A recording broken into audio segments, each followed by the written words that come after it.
Elder Mmoja, Ajabu, your host for Ajabu Speaks.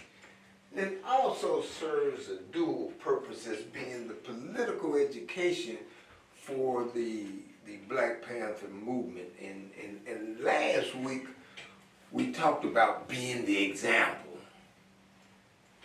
And this example that we speak of is from a Pan-Africanist perspective. It's from a perspective that is not based on where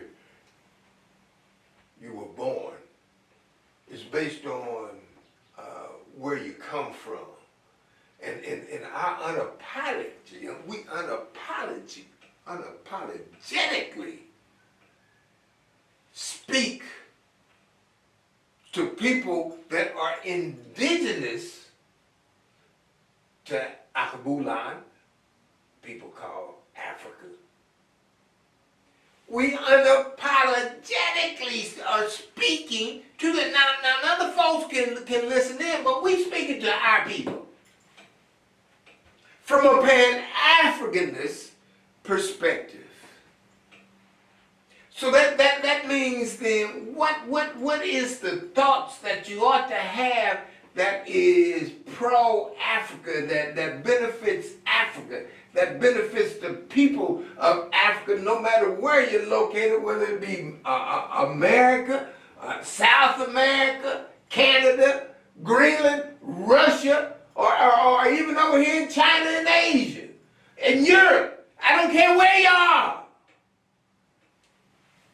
Our thinking has got to be centered, have its point of departure from where we are from. Because these are people out here, shoot, they're kind of thought they don't treat us well. They done hung us, enslaved us. Why would we want to think like them? Why would we want to think like that? Ask yourself that. These people have done that to you, and you want to be a part of them? That makes me think, and it's a good segue into a funeral, a conversation that I had at a funeral. A good friend of mine, my little brother, I looked at him, even though we didn't have the same mother, he still was my little brother, Marcel. He transitioned, and his son had asked me to officiate the service. Y'all know I am an ordained minister with the Disciples of Christ, who they call the Christian church. You know I am. And so, you know, even though I don't get in the pulpit, the people that know me, especially the Barnett family, because I funeralized Mr. Barnett, I funeralized Ronnie, Mr. Barnett's the daddy, Ronnie's the oldest son, and then Lionel and Ricky, the son after Ronnie, being Lionel, the son after Lionel, being Ricky. I funeralized them all, and now I'm funeralized Marcel. And at this event, or after the event, after we have done the repast, we're talking, and a youngster, Zion, eventually comes up and calls Ricky's son, Aaron. We're having an intellectual exchange, and it has captivated and caught the attention of other people sitting around, and Zion is one of them. And he sat there for a while, and when we're talking to Aaron, he's letting me know that even though me and him are talking, other people are listening. And so we sharpen it up. And we're talking about reality. And in the course, we're talking about the history, and the brother comes up, Zion comes up, and he says that he's been listening to the conversation, and he thinks that there's a point that the elder is making, but he wants to make sure that he understands it. We get into a conversation about where we are born and why we don't want to be a part of that, even though we live here. But he's saying that well, people act like they act in America. We Africans act like we act in America because we're concerned about that job. We want that bag, and we're going to do just about anything and behave just about any way that we got to behave in order to keep that job. I said, wow. I think he was right. But in talking about that, I'm telling him that we don't have to put up with what we are putting up with because we need to have a job and want to sustain the quality of life that we have. We can make money or have economics by understanding who we are, where we come from, how we got here. He says, well, who are we? I say, we're Africans. He said, are we really? I said, okay. So now I know you don't understand. This is the reason why, talking to the youth, I'm saying that we're trying to be citizens of America and act like a citizen of America should be acting, even though it's not in our best interest. In fact, it's deadly at some times, but we do that because we want to keep the job that they done gave us, and don't understand how if we just control this piece of land that has been gifted to us by our God, I'm talking about Africa, Ajabu, and that's what Dr. Ben Yochanan research says. The first name of the African continent that we as a people had for it was Ajabu. So if we're talking about Ajabu, if we're talking about Africa, and we understand that we don't have to worry about a job in America, because if we control the resources on the African continent, boy, we rich. It ain't about where we was born, and where we was born. We accept that they stole us from the African continent, brought us here, enslaved our ancestors, hung our ancestors from trees, mutilated them, cut their private parts off, cut their penis off, cut their nuts out, and we do that because they done gave us a job. No, there's a better life. And the better life is us understanding that what we needed to do is control this land, which is ours. And the young brother's question, Zion, his question highlights that our children don't know. Hell, some of us grown-ups don't know. And some of us grown-ups know and still let ourselves take the abuse that we've been taking in America just because of our job.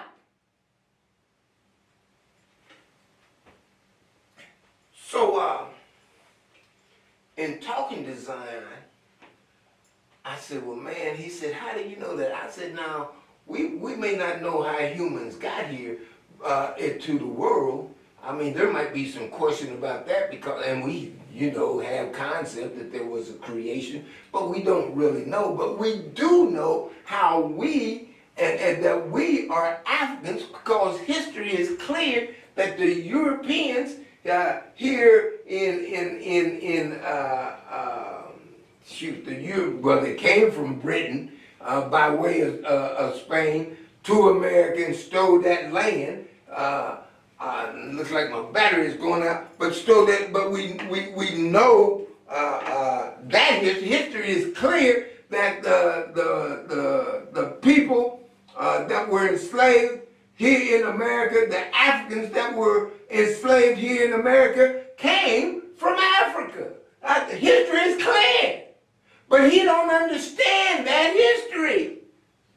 If he did, he wouldn't question, are we Africans really? And so we're a bit of a job.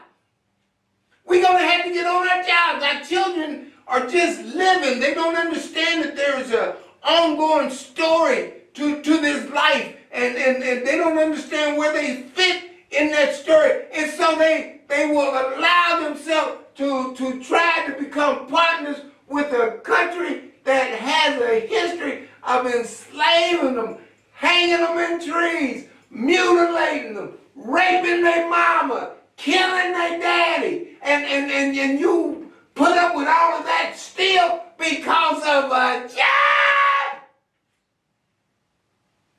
Nah. There's a better life, and that better life is us controlling this African continent, because in this African continent, on this African continent, is the richest land of all. Is richer than all the rest of the world, because every resource that you want to have on the face of the earth is found right there in Ajabu land. And if we control that, then we control an awful lot of wealth. And now it's just a process of turning it into money so that we can spend it. And we know how to do that. We're getting ready to know how to do that. And see, I can understand, even though it perturbs me, but I can understand a Zion asking that question, because he don't know. He's probably early 20s at the most. He don't know. And Kyla used to tell us all the time, how you think why do you expect them to treat you right if they won't teach you right? And that ain't good teaching. You ain't got no business teaching someone from Africa how to want to be a part of the United States of America the way that America has treated us. You got to be out of your mind. And it's our job to teach, and that's what the elder is doing. Unbossed,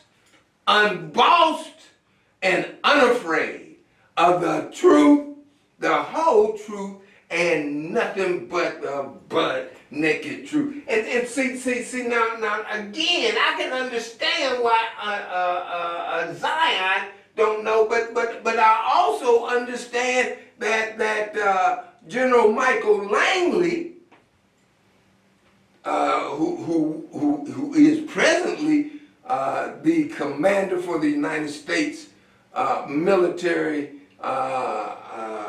African, he's presently that. They're getting ready to move him out of there, and I think that they're getting ready to move him out of there because they are afraid that he might defect, that he might wake up and say, now you know I ain't got no business doing what I've been doing over here in Africa. That's what happened to me in Vietnam. We woke up and said, nah, we ain't got no business doing that, and took over the military. And see, Duck is concerned about Langley possibly defecting in my thinking, because Langley spoke out against the president of Burkina Faso, lied on him, said that he was using the gold in minerals that are there in Burkina Faso when he was testifying before Congress, and he was asked of African leaders who were pillaging the resources of the land in which they were the president of. Langley says, yes, that exists there, and used Ibrahim Traore, President Ibrahim Traore, Captain Ibrahim Traore, used him as an example of one of the pillagers. No! But he knows that that is the script that they done gave him. And so because they done gave him a job as being commander, paying him a little better than $100,000 a year, he says, look, in order to keep my job, I'll go along with what you're saying needs to be done so that you can suppress African people. But it looks like now he's waking up and saying that, damn, those are my people. What am I doing? Why would I want to help somebody who's trying to suppress my people?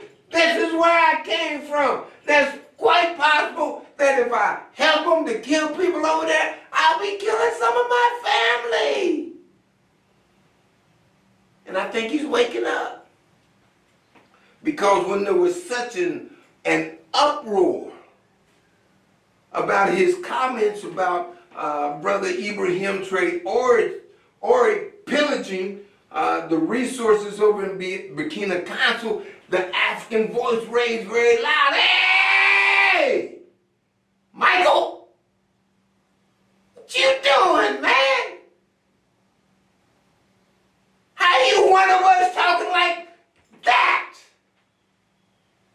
No, man, you better straighten up. And so when it came time for interviews after that, and they were saying, well, Michael, General Langley, do you still agree with your words that President Ibrahim Traore was pillaging the resources in Burkina Faso for his personal gain? Do you stand by that? He says, well, now he got to two-stepping and scratching where he don't itch. And he told the lady, well, what I'm saying is we want to work with the brother. What? You don't went to lying on him, to talking about that you want to work with him, and Duck done saw that. He said, no, that Negro got to go. He's waking up.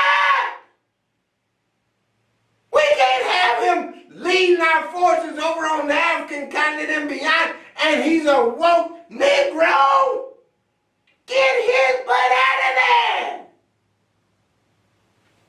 And so Michael Langley, General Michael Langley, our brother from another mother that is lost, and looks like he's coming back to the path of righteousness, and it's got the old Duck concern, because he knows the history. He knows when we understood in Vietnam that we was over there fighting people, Vietnamese, for people that was fighting us, America. We said, fuck that. We quit fighting and told them, look, if you try to make us fight, we're gonna fight you. And it looks like that same process that we went through looks like Langley might, I hope, I pray, looks like possible that he's waking up and saying, ah, man, I ain't got no business doing what these folks got me over here doing. I'm going to quit that. And before he makes it known and starts acting like that, Duck done got rid of him. He's out of there. You know, he's in front of Congress yesterday, the day before, a few days ago, maybe at the end of the day, testifying, talking about what he knew, and they was wishing him a grand farewell. Hope you do well in your next endeavors. And I think it's because they see him waking up and they don't want him to be in control and wake up and tell them people, stop doing what you doing to your people. You ain't got no business doing that. So,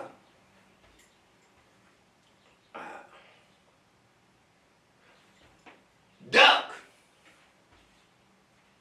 understands that, probably is thinking that I can't have a woke Negro in control of my military, because I got to have people that are loyal to me in the military, because I'm getting ready to take over. This is Duck's thing. You know who Duck. walk like a duck, talk like a duck, quack like a duck.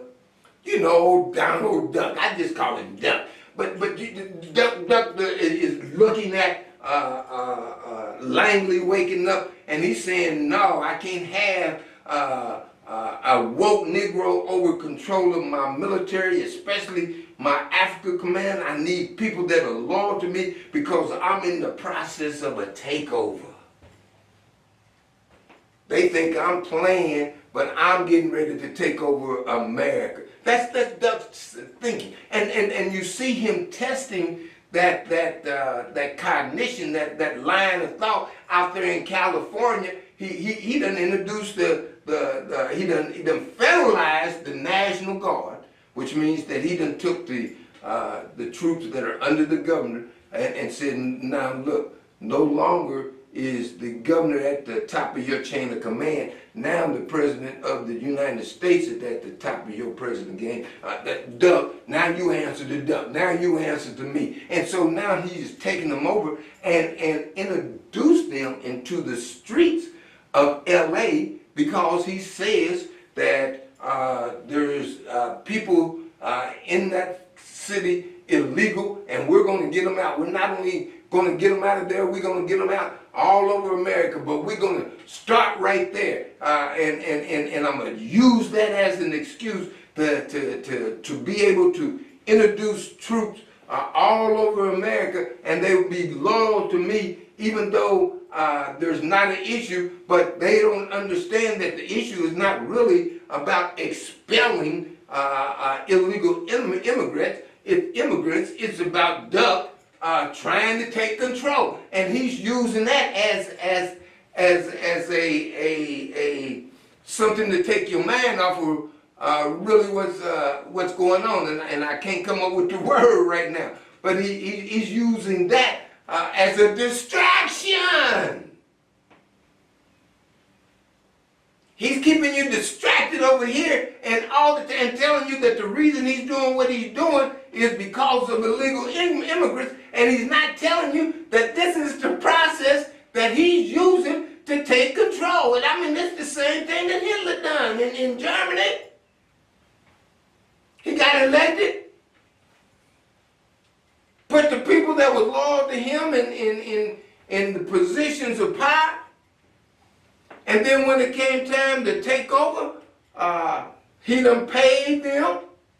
Because you know, in the military you get paid, and you even see a Duck playing it to that level. Here just a couple of days ago, he announced that he is giving the military a raise across the board. He's buying loyalty for this takeover. He's getting ready to take over. And he said, now I'm not going to wait till they have an election and I can't supposedly run no more. I'm not going to wait for that. I'm going to use the power that I have while I'm in power, and with that power, I'm going to take control, and I'm going to see if the people will buy it, and the test case is going to be California. It's going to be Los Angeles.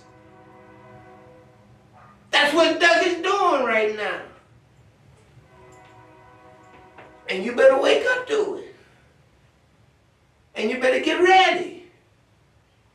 Call 844-848-6489. We're Pan-Africanists. We see all of that coming. We getting ready for that. We're ready for that. We need more people to get ready with us or be ready with us. Is it you? Should be. Because we all one. And see, when we start understanding the mentality and implementing the mentality that you touch one of us, you done touched all of us, we the baddest thing on the face of the earth. Can't nobody whip us.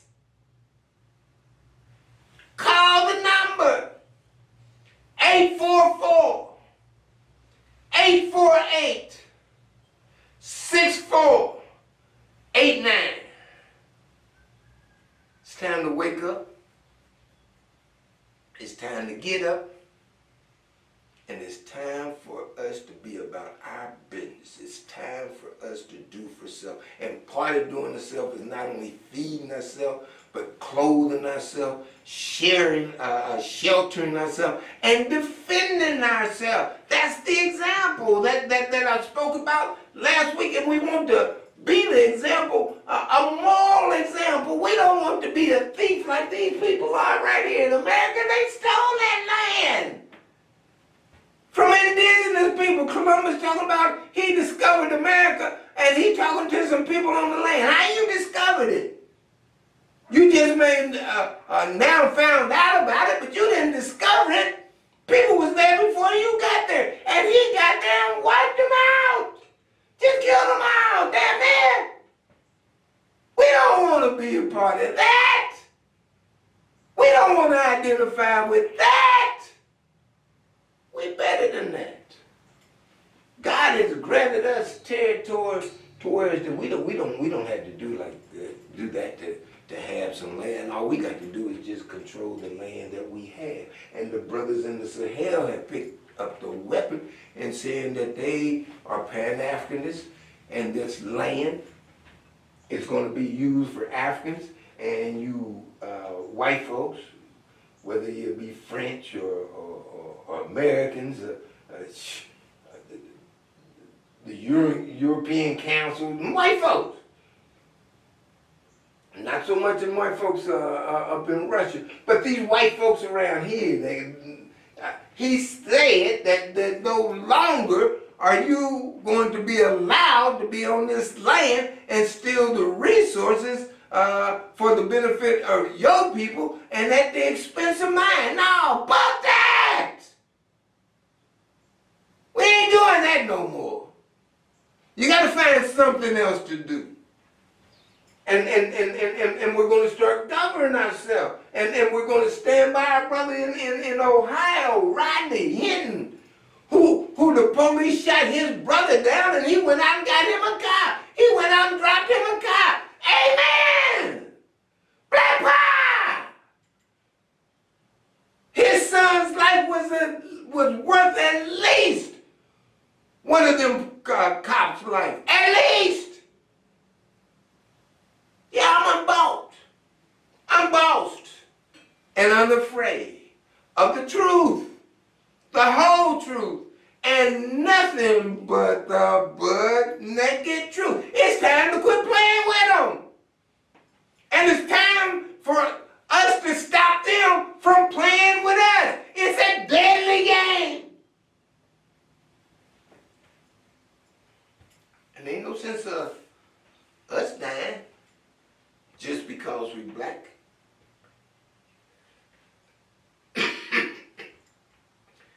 Blessed are those who struggle, for oppression is worse than the grave.